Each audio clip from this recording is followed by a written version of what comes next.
চৰকাৰী শিক্ষানুষ্ঠানসমূহৰ প্ৰতি জনসাধাৰণৰ ক'ৰবাত কিছু তেওঁলোকে নিজৰ সন্তানক পঢ়ুৱাবৰ কাৰণে মন নকৰা এটা পৰিৱেশ হৈছে।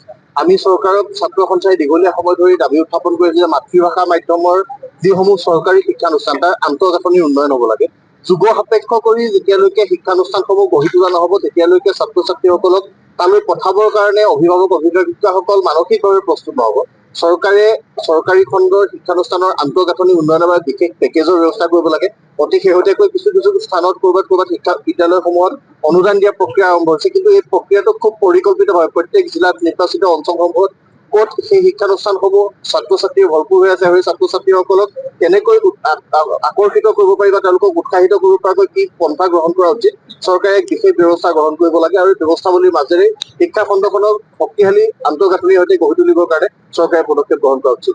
সদৌ অসম ছাত্ৰ সন্থাৰ স্পষ্ট কথা যে যিসকল লোকে বেআইনীভাৱে আমাৰ বনাঞ্চল বা আন যিবিলাক ভূমি, চৰকাৰী সংৰক্ষিত ভূমি, দেৱালয়ৰ ভূমি, তেওঁলোকে সত্ৰৰ ভূমি বেদখল কৰি কিন্তু বেদখল মুক্ত হ'ব লাগে। বেদখল মুক্ত হোৱাৰ সমান্তৰালভাৱে বেদখলক কেন্দ্ৰ কৰি যি প্ৰক্ৰিয়া আৰম্ভ হৈছে, এতিয়া অতি শেহতীয়াকৈ অসমত যেতিয়া বেদখলৰ উচ্ছেদৰ কাম আৰম্ভ হ'ল, উচ্ছেদক লৈ ধৰ্মীয় মেৰুকৰণৰ ৰাজনীতি আৰম্ভ হোৱাৰ উপক্ৰম হৈছে, আমি এই গোটেই প্ৰক্ৰিয়াটোত সকলোকে সংযমী হৈ আগবাঢ়ি যাবৰ কাৰণে আহ্বান জনাইছো। এগৰাকী মৌলানাই যি ধৰণে অসমীয়া লোকক এতিয়া উচ্ছেদিতসকলৰ যি অৱস্থা হৈছে সেই পৰ্যায়লৈ অৱনমিত কৰাৰ ভাবুকি প্ৰদান কৰিছে, তেনেকুৱা ধৰণৰ ভাবুকি দিয়াৰ পৰা সকলোকে বিৰত থাকিবৰ কাৰণে আমি সকীয়াই দিছো।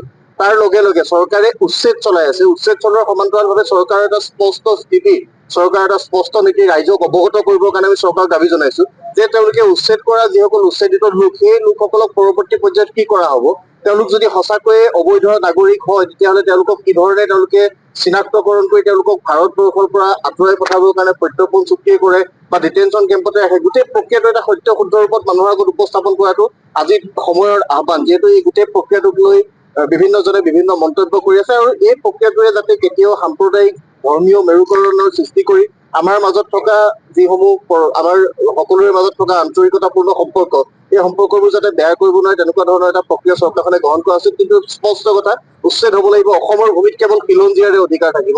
অসমৰ ভূমিত খিলঞ্জীয়া মানুহে দবদবা থাকিব। খিলঞ্জীয়া ভূমিপুত্ৰই কাৰোৰে ওচৰত আঁঠু লৈ কাৰোৰে ওচৰত যাতে তেওঁলোকে নিজৰ প্ৰাপ্যখিনি বিচাৰি যাব লগা নহয়, তেনেকুৱা এটা পৰিৱেশ সকলোৱে মিলি ৰচনা কৰিব লাগিব। আমি বিভিন্ন জাতি, ধৰ্ম, বৰ্ণ, ভাষা নিৰ্বিশেষে সকলোৱে মিলি আমাৰ যিটো শক্তিশালী অসমীয়া জাতি, এই জাতি সত্তাটোক আমি অনাদি অনন্ত কালৰ বাবে বিশ্বৰ বুকুত থিয় কৰি ৰাখিব লাগিব আৰু এই ক্ষেত্ৰত আমি সকলোকে সংকল্পবদ্ধ হ'বৰ কাৰণে আহ্বান জনাইছো আৰু উচ্ছেদক লৈ যাতে ধৰ্মীয় মেৰুকৰণৰ ৰাজনীতি কোনো নকৰে তাৰ বাবে সকলোকে পুনৰ সকীয়াই দিছো। যিকোনো খবৰৰ বাবে যোগাযোগ কৰক 7099017330 লগতে 7099017110 নম্বৰত।